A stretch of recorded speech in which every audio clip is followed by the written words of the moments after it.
સુરત શહેરના અમરોલી વિસ્તારમાં આવેલી કોસાડ આવાસ યોજનામાં એક ચોંકાવનારી ઘટના સામે આવી હતી।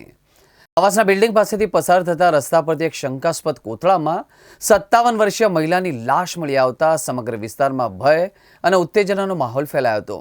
હાલ તો મહિલાની હત્યા કરીને લાશ ફેંકી દેવામાં આવી હોવાની આશંકા સાથે પોલીસ દ્વારા તપાસ કરવામાં આવી છે।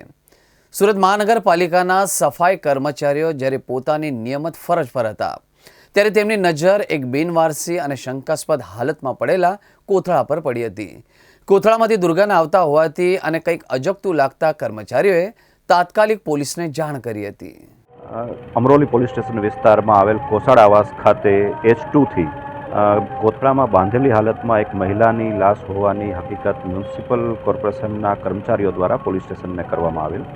જે ઘટનાની જાણ થતાં અમરોલી પોલીસ સ્ટેશન તથા અન્ય પોલીસ અધિકારીઓ ઝોન 5 વિસ્તારના સહિત સુરત ક્રાઇમ બ્રાન્ચના અધિકારીઓ પણ ઘટના સ્થળે દોડી આવેલ અને સમગ્ર બાબતની પ્રાથમિક તપાસ કરતાં આરોપીની શોધખોળ કરવા માટે પણ અલગ અલગ ટીમો હાલમાં કાર્યરત છે।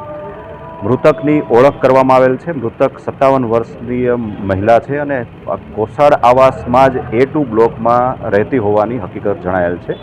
મૂળ તેઓ બિહારના વતની છે અને છેલ્લા ઘણા વર્ષથી સુરતમાં સ્થાયી થયેલ હોવાનું અને ઘરકામ કરતા હોવાની હકીકત જણાઈ આવેલ છે। સર, એ જે લાશ મળ્યું તે કોથળામાં હતા ને હાથ પગ બાંધેલો હતો, તો કઈ બાજુ તપાસ?